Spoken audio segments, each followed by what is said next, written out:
So we're live broadcasting from Tel Aviv, from the Elementor offices, and we have started the live webinar on the topic of the future of website building. And I have the most special guest who's with me today. You might recognize him. He's been called a lot of names. Lord Varys. He's been called Dr. Evil. He's known as Adam WPCrafter. The one and only Adam Preiser. Hey everybody, also known as, you left one out, that bald guy on YouTube. I think I get that one the most. But definitely thanks for having me here and actually hosting me this week. It's been it's our great. First webinar, and it's exciting. Yeah. So how's the trip been until now? Oh my gosh, the food has been fabulous. But oh my goodness, there are so many people that work here at the Elementor office. I've met so many people, and I'm still working on pronouncing everybody's name properly. Not everyone has an easy name like Ben, yeah. But it's been a great time. Definitely a great time. Well, we have a great webinar where we're going to talk about a lot of topics.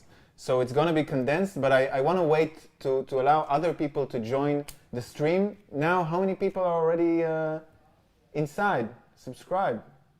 A lot of you subscribe to our... 830. Wow. I think we're breaking YouTube. Yeah. Like this is like a WordPress related YouTube record, which is awesome.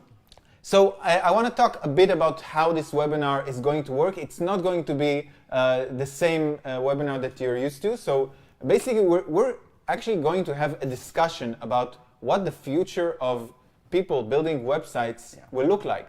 So we'll have a discussion, we'll have some questions. Then we've gotten some questions from our Facebook community that we're going to answer, hopefully.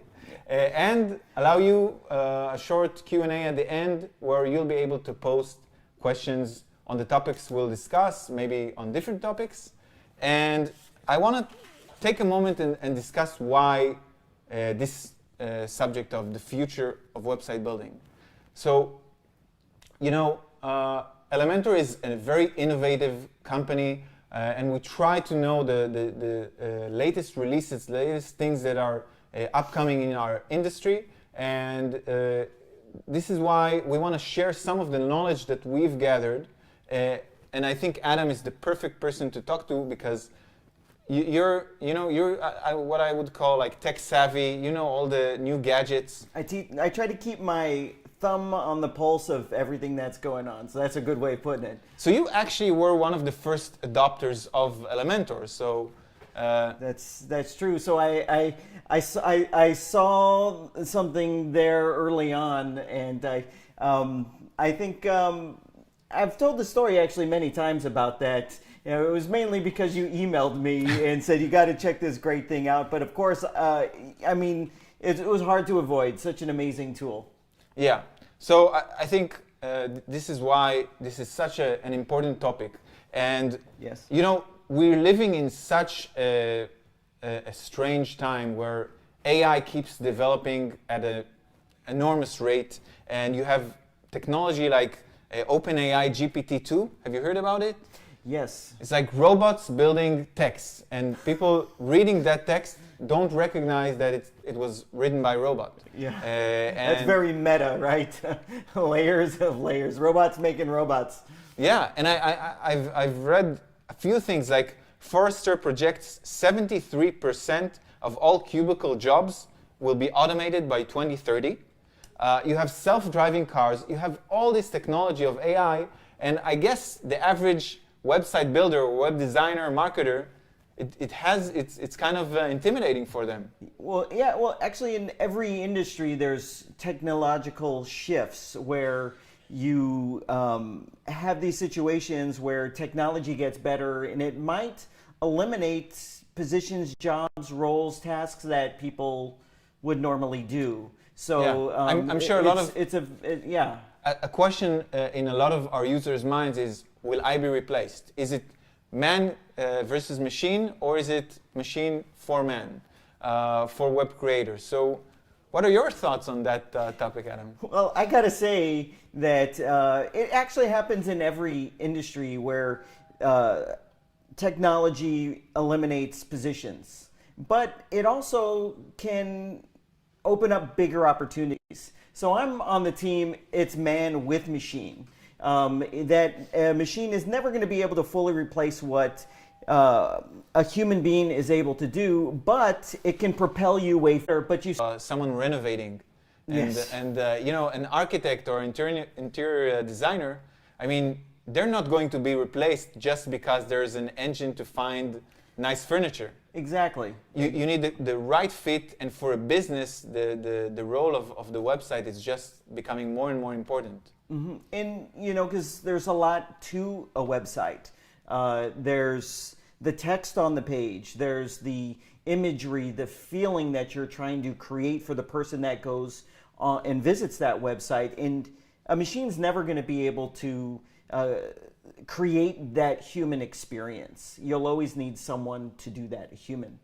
Well, of course, there is going to be a lot that you know, that automation can help the web creator, but I think there's still you know, a long way to go in VA, and we see more and more professionals rely on tools, but still in our industry, you see a lot of developers still using custom code. Do you think this is going to change, and we're going to have a standard someday? That's actually an interesting topic because when you look at certain things, such as this concept of page building tools, right? That they've really come a long way in 2 years. But I remember there was just not that long ago where it was like a taboo when this started. I think Elementor was one of in the early days of Elementor, and there's other tools out there as well. It was like there's this taboo. Ooh, you're using a page building tool. Ooh, that's not this or that. And so I think you're always going to have those die-hard people that are going to stick to what they feel comfortable with, custom coding. But as time continues to progress, there is this standardization. We actually now see it where just and technology advances so quick. So just a few years ago, you would hear that taboo. I don't hear anyone say, "Oh, you built a website with a page builder." You don't hear that anymore. It's more like, "Oh, of course you did."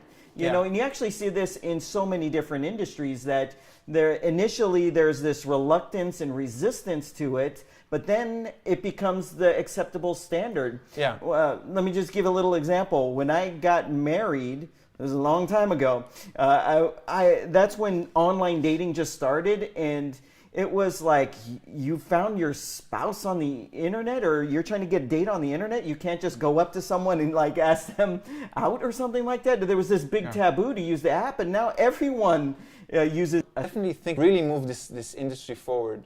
Yeah, but and then that goes with the whole man versus machine or man with machine concept, right? The man versus machine is that person that wants to hand code and hold on to that, you know, and this resistance to it. But you can get so much done so much faster, and you can go so much further when you are using one of these standard tools. Exactly. Think of the music industry in the 60s. They relied heavily on, you know, instruments, like analog instruments. And today you see the music industry changing, and, you know, with computers you can create sounds that no instrument can make. So I think that's the perfect combination. But you know, when that started, it was very taboo. I think, I forget the guy's name. Was it Mosey or something like that? Anyways, the first musician that started that trend, he was like, there was so much criticism that person got, but now it's the standard to make different music through an in the 80s it was like avant-garde bands. Yes, it's like Devo and these kind of bands, but now like it's the most popular bands on Spotify.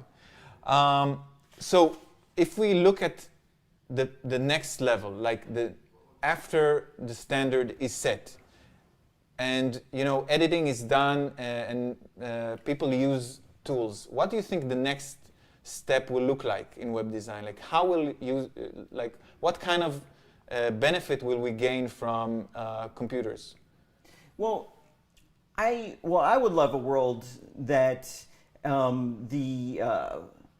your website tool builds most of your website for you. I'm actually looking for that a push button website, right? You push the button and you get the website totally made for you.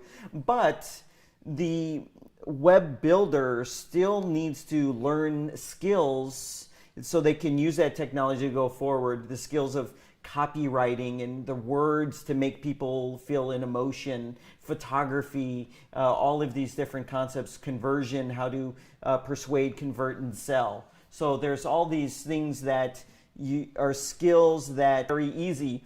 But with that, it becomes a commodity, right? Your expertise, if you become an expert in writing words that persuade people and creating a feeling, now you're able to take what the tool makes you capable of building fast, but you're able to do more amazing things.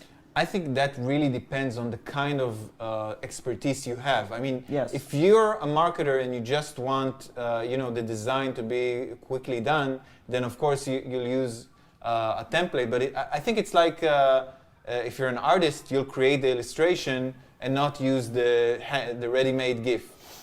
So I think in terms of what professional designers can do, they can actually gain feedback, insights. If they make a mistake, they can, the tool can let them know this heading is skewed 0.01 angle. The non-designer, that would be amazing too, right? Yeah. You choose this color for your button. Oh, you might not want to choose that color. You might want to go with this other color. It will fit your design better. But I think this only has to do with the current look and feel of websites. And this brings me to the next question, and I'll give a short intro. So if you think about it, today's generation experiences personalized web. Yes. So, people born in 2000, the youngsters, we're already past that. Yeah.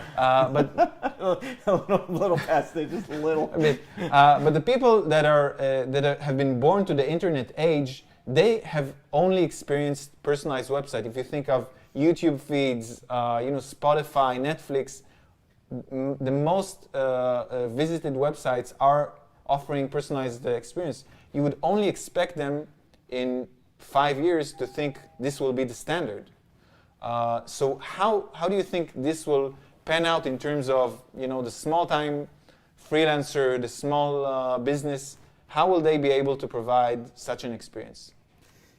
Well, one of the funniest things is I'm a big sci-fi movie fan, right?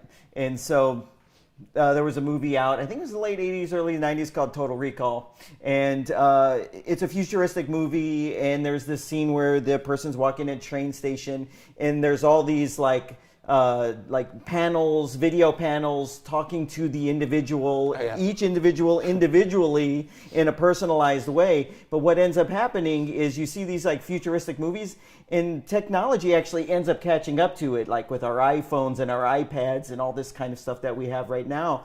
And that is actually probably what our future is, especially when it comes to websites. And on your website with personalization, there's all sorts of criteria. But when you can have a website that speaks to the person that's on the website at that moment, it's going to create an amazing experience, a delightful experience for the website visitor. And it could be just as simple as, like, for an example, if it's a business where, let's just say a plumbing website. A plumber, I like to use the plumbing example, and the store is closed.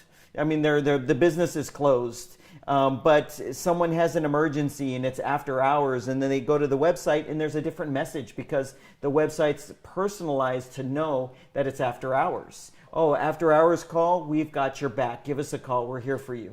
Emergency situation, we've got you. There's all these personalization options. Yeah, plus if their client, they're a plumber who services businesses and private people, they can offer different messages per persona. And it can be either gender, age, There's so many criteria. Interests, location of where they are, all these different criteria, time of day. And actually, if you think about it, you need someone to kind of manage and set it up. If nowadays you have SEO professionals and writers, and there's no reason you won't have like experience experts, or I don't know what their title will be, but most probably. Well, but that's what the tools are enabling you to do, to provide a richer experience to your customers if you're a web designer, or if you're building it yourself, a richer experience for your own website. These tools are making you so that you're able to do that. But even then, that's where this whole man versus machine concept has come into play. You need a man or woman, okay? Of course, yeah. You need a person to be able to know these, how to apply personalization to create personalized experiences for people that are visiting these various websites that you can set up. Yeah, it's actually going to create jobs. Yes, possibly. or create opportunities for people to become experts in certain niches. So this leads me to the next question. What skill do you think those people should have? Like, what do people need to invest today in order to have the kind of the know-how of the future? Well, you know, I actually, because of my YouTube channel, and I read all the comments, I hear the concerns that people have. Because I'll make a lot of tutorial videos, say on Elementor, and I'm basically showing someone how to make a website. But then the guy that makes a website for a living goes there and says, "Why are you showing someone how to like do how I make a living?" So I mean, that's like a very valid feeling. As the tools get better and easier to use, more people are able to use these tools to make themselves a website. But as a web creator, there's other expertises that you need to add to your tool chest that have a value that you can't even put a price tag on, such as copywriting. That's the process of putting words on the website that will be succinct. Unlike me, when I make videos, I'm not the most succinct, but it'll be succinct and invoke some kind of a reaction or a response out of the person. Copywriting. That's a perfect example. So there's all these kinds of expertises that people can add to themselves to add value beyond just I'm dragging a block here and a block there. So what's funny that it actually... okay, we're being told that we're sorry about the lag. The webinar will be available on our channel at the end. So... yeah, yes, sorry. If you're experiencing a lag on YouTube, we'll have the webinar on the website after we're finished here. Yeah, so I remember a quote by Jeff Bezos. I don't remember the exact quote, but basically what he was saying was that if you invest in things that stay persistent, then you will win. So he thought that like people will always want lower prices. So that's what he doubled down on, and Amazon, that's how they grew. That was his focus. And I think it's the same thing when you don't focus on kind of what's trendy, because some of those skills, those technical skills, as you say, they will go away. That brings you back to, you know, books that were written maybe in the 60s, you know, David Ogilvy and the copywriting and all the skills of the past can actually come back. Well, actually, I end up saying this all the time, that in life everything goes full circle, and that's probably it coming full circle, right? You know, now those skills are really the skills that matter. You know, the skills of copywriting, persuasion, and stuff like that. I'd add to that as technology progresses and all those groundbreaking technology happens, you need to have the skill of learning. Actually, that's a major skill that you need to have, because the industry constantly changes. You need to be able to adapt and change what you do. It's so true. We have to, well, when we all are born and we're raised by our parents, we end up going to school and you have to learn how to learn. But then you enter real life and you could get away from learning. But as a web creator, you have to relearn how to learn and be a constant learner. For sure. and that's how you expand your skills. That's how you become more valuable. And if you're a web creator creating your own website, or a marketer or something along those lines, you still need to learn so that you can expand what you're capable of doing with your own website, but also when you're a web creator for other people. Yeah. Plus, I think that, again, we talked about expertise. This is going to be very crucial because people won't need generalized, professionals. They're going to need the people who are experts at a certain thing, a certain niche, or a certain... And experts are irreplaceable. Yeah. You can't low price. Someone's going to come in and it's not even, price isn't even a factor when you're an expert. You are the expert, and people will always seek out an expert. And an expert with those tools can, do amazing things. Like, think of how many people you needed to create a show or a webinar like this one, and now we're able to do it from our real offices, which is cool. That's true. So basically, one last thing, if you're a web creator and you're creating websites for someone else, you got to remember what they want. No one wants just a website. They think they might want a website, but what they want is more business or more exposure, or to be perceived in a different way. It's not really the website that they want. That's just going to get them there, but they really need that web creator, that expert, to get them there, to use the website as the tool. Exactly. If you think, let's get back to that plumber. I mean, he can't just think up of a website. Like, he needs to find exactly what he does that will make him above the competition, and and that's true to any business. So I agree that will still be relevant in the future. Mm-hmm. So let's sum up. I think that we have a bright future ahead. Yes. Oh yes. And I think that we're on the right track here. As a profession of web creator, I think it's going to evolve, expand, and become much more significant than what it is today, even though today it's still pretty important. And the tools, as they get better, they're going to allow you to do they're already allowing you to do incredible things. Like Elementor allows you to do some incredible things. Some personalization, a lot of the tools that you're building, but these tools just get better and better and better, and allow you to do more and more and more. Yeah.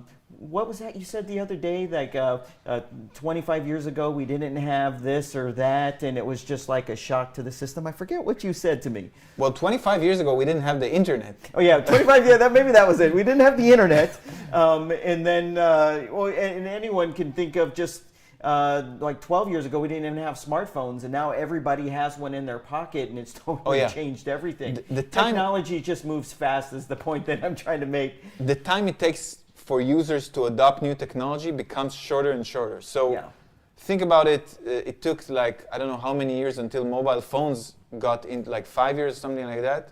And Elementor is just 3.5 years old, which is kind of mind-boggling to think about. It is, when you think of the impact it's already having in such a short period of time. So I think this is a good time to transition to some of the questions the audience had. And the first question is about the future of WordPress. That's a good question. What do you think? Well, I think that WordPress is going to obviously it's going to continue to grow. It's going to continue to be the first choice for a lot of people, because people like to choose to use the tool that the people that they know are using. So it's just this organic thing that's going to grow. But it's going to evolve to be easier to use the more that tools like Elementor make it easier to use. There's definitely a lot of room for growth for it. But I think that there's such a huge segment of people that don't have websites still, that the growth is just going to still continue to be like... Whoosh. I agree. And I think we're going to see more, I hope we're going to see more companies that think of the business of creating websites and not just I mean, it's going to evolve in that direction, Yeah. more oriented towards sales and businesses. I think that's something to look forward to. We have a topic regarding Gatsby and headless CMS. So tell Adam, let us know. Gatsby is like one of the hottest things happening right now. Essentially, it's static site creation. So right now, when you create a WordPress website, it's dependent upon a database. So every time someone visits your website, this process happens, which is the speed bottleneck, right? Where it has to go and get the data out of a database, and that's the biggest thing that might cause a little bit of a delay, that speed, and it's a hosting issue. But Gatsby and having a static website is the process of you build your website, and you can create a static version that eliminates the database. It's almost like hand coding. Hand coding is typically not going back and forth to a database most of the time. And so when someone visits the site, they're getting this static version. There's no accessing the database, but there's also additional benefits of it. There's no login, so there's no security. There's not like the security vulnerabilities that sometimes pop up here and there. So the exciting thing about it is if you have those kind of a brochure type websites, what can end up happening is when you have this static version, just the speed is through the roof. The speed is through the roof because you're eliminating the bottlenecks. It's actually pretty exciting right now. You can kind of get there, but it's very technical. But the exciting thing is it's on a lot of hosting companies' radars, a lot of different companies' radars. And I would like to see in the next 12 to 24 months it to get super easy to deploy a static site. Well, I think, again, if we come back to personalization, some parts of the site do stay static, but of course, the parts that do change, those won't include that technology. Well, but actually there's lots of ways to implement personalization. There's platforms that will implement it dynamically through like you just put a little line of code and you can create the different variations so it can flow through that. So you can actually have both. That's interesting. Yeah. We didn't talk about a question that was raised is about voice and how do you think Elementor will fit in? That's a good question, I think. Yeah, it actually kind of ties into search engine optimization, right? Because voice is the future of how people are going to interact with their technology, and we're actually already doing it now. I don't have my Apple Watch in, I lost the charger. Their technology, and we're actually already doing it now. I don't have my Apple Watch in, I lost the charger. But I talk to my watch now all the time. I'll be driving the car and I'm like, hey Siri, oops, I'm sorry if you have an Apple device, I just activated it. But I'm like talking to it all the time. Find this near me, or am asking all these questions in it. It's actually happening. I actually did it on my phone. That's funny. Voice search is very intriguing right now, and it really is going to end up boiling down to search engine optimization. Actually, Elementor already does a lot to enable this. It boils down to something called schema. And schema is what you can add to your website to make Google or Apple in this case, or Alexa. Structure and with schema, then it's going to happen automatically with these tools. And there's lots of different schema types too, like an event schema type. So it helps them understand event information and all that. So schema is really the key to that. That's cool. Maybe we have, do we have a question from the audience? Another question someone asked, what will be Elementor Pro's focus on the next year, and how will Adam participate? Maybe people think your visit here is like... so there's something else going on. Yeah. You're going to be the new employee. Let me introduce... Actually, I can say that it's so exciting seeing what you guys are doing here. Obviously, I've seen some additional things, but it's exciting to see the laser focus that you have, and everyone that I've interacted with, this just laser focus on the future of web building and being a web builder and how you guys are going to do it. I've heard like some of the vision of certain things, and it's like, oh my gosh, my mind is spinning. Like, why didn't I think of that? And it's just so forward thinking. Like, you know, we almost, some of it you got to wait for the technology to catch up to it. You know, so definitely exciting future for Elementor in 2020, of course. Some exciting things, but we can't share. Unfortunately, we can't share a lot. But I think that discussing the topics of the future and watching the trends, that gives an idea of what things that are to come, that, like what we expect. Of course, we want to expect an easier, faster, and more reliable way to produce websites without having to deal with bugs and issues. Do we have a question from the audience? All right, we do, from Karen.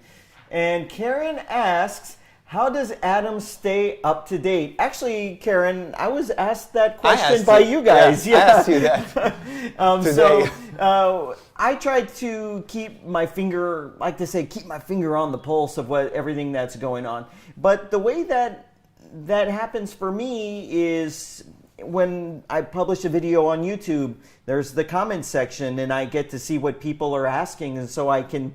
A lot of times, what ends up happening, hey Adam, have you checked out this thing? Have you checked out that thing? And actually, that like exposes me to new products and new solutions. Really, so interacting necessarily the ones that are most known. Like when people discover your content, they get hooked, and then I believe in that. I don't believe in like following like 100 sites, but if you find someone that you like connect with, then that's something you should maintain. Yes, awesome. We have another question, by the way, and it's from Lamont. So Lamont says, "Thank you, from homeless to web designer." Oh yeah, and that's actually awesome. That's a great story. I mean, I would listen to that. Actually, that reminds me. Anyone that's on the webinar right now, if you could put in the comment section if you found out about Elementor maybe through my YouTube channel or me or through a tutorial, if you could write in there, yes, I found out about Elementor through Adam at WPCrafter. If you can put that in there now. It's a small bet that we have. It's a little. So we should definitely, but I have to share that later. From homeless to web designer, that line is. But you know what? That's impactful. But isn't that at the end of the day what it's all about? Is and that's what I love about Elementor, because you were the first ones and the only ones to create a tool that is free to use, that has the potential to completely change your economic situation, which is your life and your family's life. And I actually see that a lot, comments like that a lot, where here's a tool that is free to use, you can learn how to use it, and you can end up having a whole career out of it that can drastically change the trajectory of your life. But if that didn't exist, it was so much harder before. It was so out of reach for people. I think that that's a thought that I had today, that your channel's name is WPCrafter. And I think the idea of craft is very important, because that's part of what I think Elementor did in some ways, give people the feeling that they have a craft to own, and like building websites is a craft they can specialize in and offer value to businesses. Yeah, and in that process, their entire life changes for the better. And I hear these stories all the time. Yeah. So, all right, do we have another question? We do, I believe. Let's see what we got here. It says, I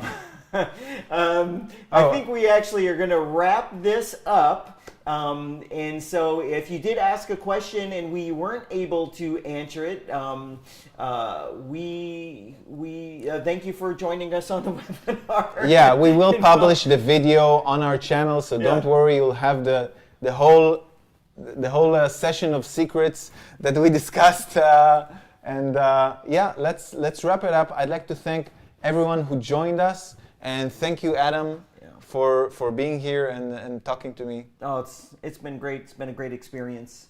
So thank you for joining us. Bye. Bye.